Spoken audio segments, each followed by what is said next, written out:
Which English translation of the Qur'an is the best one? This video is just the opinion of a layperson and what resonates with him most. It is not a scholarly analysis. But of course most people are lay people, so what we think matters. What resonates with us matters. With my limited knowledge and insight, I would have to say that for me, the translation by Leopold Weiss, aka Muhammad Asad, has been the best, in the sense that I have found reading it the most intellectually and spiritually fulfilling. Weiss was an Austrian Jew who converted to Islam in 1926. Weiss would take the name Asad as it means lion in Arabic, as did his first original name of Leo. Weiss would do considerable travel in the Arab world and author several books, his most notable work being his translation, or as he says, interpretation of the Qur'an. Indeed, as Asad says, he does not claim to have translated the Qur'an in the literal sense, as he says that this cannot be done. Even from a purely secular perspective, without considering the fact that any change, including translation, to the divine writ is ultimately a move away from the original word, Semitic languages simply cannot be translated anywhere near word for word into Indo-European languages such as English. They are just different systems of communication. So why do I prefer this translation? Well, firstly, Asad was a genius. I'm sure most translators have, I'm sure, well above average IQ, but Asad was phenomenally intelligent, incredibly learned and incredibly perceptive, and it really shows in his choice of words, his preface and his commentary as well. Asad was a hyper-polyglot, learning many languages to a literary level, so essentially better than most natives.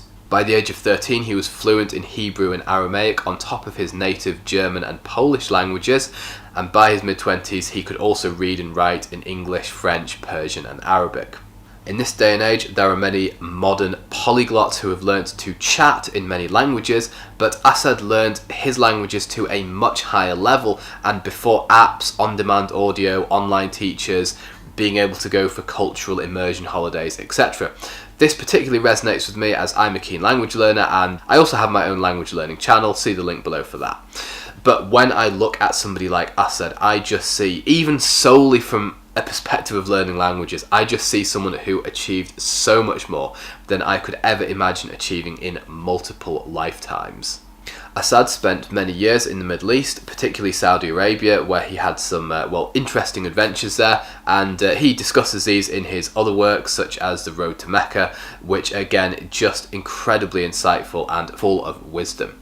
Asad also travelled with the Bedouin tribes people and also actually used their Arabic to inform his masterpiece translation or interpretation of the Qur'an. In these more isolated tribes, Arabic had changed less over time, retaining certain words and word meanings which would have been used in the time of the Prophet, upon whom be peace, but are no longer used or have slightly different meanings, even in what is often considered well-preserved Arabic. Additionally, Asad was a philosophical genius, and a very rich understanding of philosophy clearly underpins all of his commentary. A learned reader certainly doesn't feel like they're being shown a primitive or a simplistic or an anthropomorphic conception of God. God, being the reality from which everything else stems from, is beyond comprehension. Anything that we can picture in our heads would not be God, and Asad is acutely aware of this. For the Muslim whose intellect often struggles when he hears the average spokesperson or public figure, who may even fear that the intellect is a barrier between himself or herself and Islam, this is a real treat. So in terms of the book itself, well, the book is physically a lot bigger than most other Qur'ans. In fact, if you order it, you will likely receive it in the form of 3 to 5 books.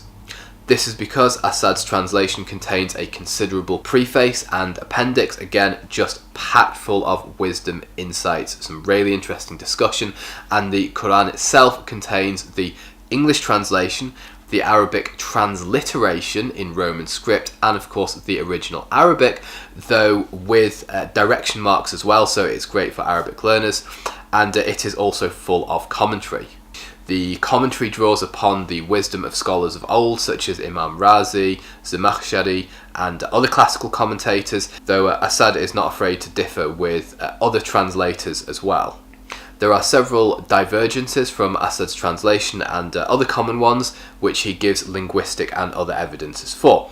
For example, he translates the term kafir or kafirun into people who are bent on denying the truth, instead of the more common and often vague term disbeliever or unbeliever, which can of course give the reader the impression that all people not Muslims are automatically this malign and condemned group that the Qur'an often refers to. At the same time though, whilst emphasising divine mercy in his commentary, Asad certainly does not appear to go down the route of perennialism or the philosophically lazy really or very dubious notion that all religions are essentially quote unquote the same. Whilst Asad's translation is very much informed by scholarly works of the past, he does also insist that it is important for our interpretations not to become institutionalised based on norms that have been arbitrarily agreed on in the past. Then in regards to his own political worldview, I guess, Asad seems to neither satisfy a secularist nor what we would usually term as an Islamist, but his wisdom might have won over people from both camps. Asad was a great proponent of independent reasoning and rationality, with philosophy and law and jurisprudence, yet he supported the idea of, well, I guess the term Islamic State has had some bad press of late, but I'll say a state of Islamic nature. This Islamic State, I guess I've just got to say it, would be informed by Islamic principles, but would also have some features common to democracy, and certainly fair treatment towards all groups. It would be very far removed from the simple image of this theocratic, totalitarian, ultra-authoritarian regime that many staunch secularists insist is essentially the sole alternative to their imagined state, where religion is solely relegated to the home or indeed non-existence. In the time of Muhammad Asad and other greats like the philosopher, poet, political activist Muhammad Iqbal, who Asad befriended actually, being a politically active Muslim, even wanting an Islamic state, whatever your view on this is, didn't mean aligning yourself with the sort of the more Wahhabi Salafi movements such as Hizb ut-Tahrir, which we've seen afterwards. Many of these so-called Islamists, if you like, were very intellectual, very philosophical, lovers of poetry. Iqbal himself was a great poet, believed in tolerance in the real sense of the word towards other groups of citizens in their imagined Islamic state. And a central motivation of theirs doesn't seem to be enacting, say, really harsh penal codes, amongst other things that some modern movements and Muslim activists still seem to speak rather fondly of. Asad actually contributed a lot to Pakistan's early political and cultural life, and he served as the head of Directorate of Islamic Reconstruction, the Joint Secretary of the Middle Eastern Division in the Foreign Office, and as a diplomat as well. Muhammad Asad became a beloved and respected figure in both the East and the West. In fact, in Vienna, Austria, his home country, there is a street named after him, Muhammad Asad Square. Asad would die at the age of 91 in Spain, where he lived out the latter part of his life. So I would say that if you are interested in Islam, or if you are a Muslim and want to connect further with the Qur'an, maybe even having encountered spiritual or intellectual difficulty when reading some other interpretations and commentary of it, Muhammad Asad's translation is for you. So please let me know what you think in the comments. Have you read this Qur'an? Are there any other translations you particularly feel resonated with you the most? Please let me know, and if you enjoyed this video, please hit the like button and subscribe to my channel.